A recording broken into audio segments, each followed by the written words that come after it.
साल 1899, जगह loss एंजुलियस, America.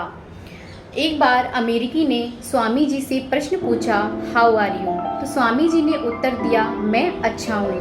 तो उस अमेरिकन को लगा कि शायद स्वामी जी को अंग्रेजी नहीं आती, इसलिए उन्होंने हिंदी में उत्तर दिया है। तो उसने अगला सवाल हिंदी में किया, क्योंकि उस अमेरिकन को टूटी फूटी हिंदी आती थी।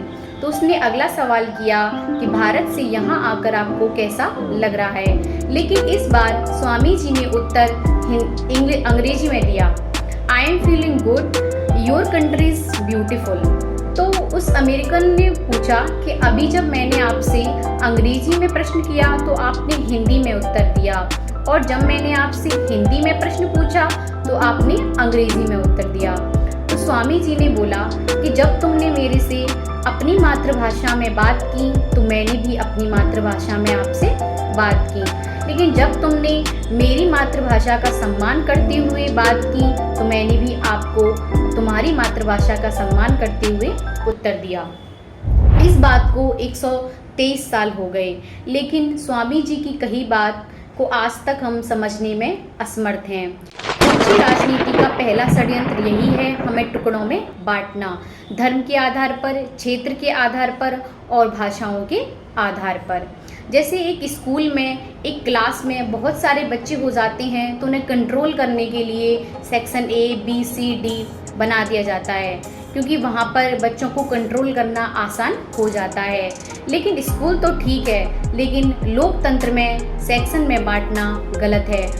पॉलिटिशियन हमें कंट्रोल करना चाहते हैं, हम एक साथ रहें, एकजुट रहें, तो उनके लिए यह बहुत मुश्किल हो जाएगा, इसलिए हमें टुकड़ों में बांटना बेहद ज़रूरी हो गया। लेकिन ये हमारे ऊपर है कि हम राजनीति के निहित स्वार्थों को भेंट चढ़ जाएंगे, बट जाएंगे, या फिर कह देंगे ये काटे नहीं कटते, बांटे नहीं बटते, नदी के पानी के सामने कटारी ही क्या। नमस्कार, मुझे क्रांति पिता स्वामी दयानंद सरस्वती जी की एक बात याद आ रही है कि भूल करना बुरा नहीं है, लेकिन भूल करते रहना बुरा है। जाने अनजाने में हम लोग भाषाओं के आधार पर बढ़ते आ रहे हैं। तो आज मैं बताऊंगी, आज हिंदी दिवस है, हिंदी दिवस की हार्दिक शुभकामना है।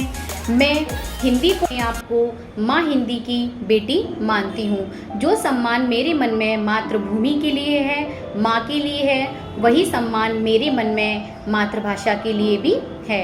तो आज मैं जो हिंदी से जुड़े मिथक हैं उन्हें तोड़ देना चाहती हूँ, और जो गलत फहमियाँ हैं उन्हें हमेशा हमेशा के लिए मिटा देना चाहती हूँ। क्यों भाई, सबको हिंदी क्यों आनी चाहिए? मैं उत्तर प्रदेश में जन्मी हूँ, मुझे बंगाली नहीं आती। मैंने गुरुदेव टैगोर जी का हिंदी में अनुवाद पढ़ा है और शरत चंद्र को भी हिंदी में पढ़ा। मुझे तेलुगु नहीं आती, तमिल नहीं आती, कन्नड़ और असमी नहीं आती, तो फिर मैं ये कैसे उम्मीद करूं कि पूरे देश को मेरी मातृभाषा आनी चाहिए। गैर हिंदी वासियों पर अपनी भाषा थोपना ऐसा ही है जैसे कि आप अपनी माँ को सबकी माँ साबित करने में तुले हों, तो इसमें तो अपनी ही माँ का अनादर हुआ ना। गोपाल भट्ट, धीरेन्द्र शर्मा, राधा मोहन गणनायक, अनंत पटनायक को नहीं पढ़ा तो इसका मतलब ये है कि मेरी मातृभाषा आड़े आ गई। तो मैं ये कैसे उम्मीद लगा लूँ कि मेरे असमिया और कन्नड़ भाई महादेवी वर्मा, दिनकर, इन सबको पढ़ें? ये तो गलत होगा ना। सच्चा हिंदुस्तानी होने के लिए हिंदी आए या ना आए, लेकिन हिंदुस्तानी ज़रूर आनी चाहिए। वसुधैव कुटुंबकम का पाठ आना चाहिए और सर्वे भवन्तु सुखिना का भाव होना चाहिए। ये बिल्कुल नहीं एक हिंदुस्तानी होने के लिए हमें हिंदी आनी चाहिए, बल्कि हमें अपनी मातृभाषा आनी चाहिए। एक कड़वा सच बता देती हूँ कि अगर आप अपनी मातृभाषा से टूट गए तो आप उस पतंग के समान हैं जो अपनी डोर से टूट जाती है, तो आपका पतन निश्चित है। और इसी में मैं आपको बताना चाहूँगी कि आपको सभी भाषाओं की सम्मान करना चाहिए, चाहे वो हिंदी हो, कन्नड़ हो, कोई सी भी भाषा हो, सबका सम्मान करें। हिंदी दिवस की हार्दिक शुभकामनाएं। नमस्कार। हम लोगों को समझ सको तो समझो दिल भर जानी, जितना भी तुम समझो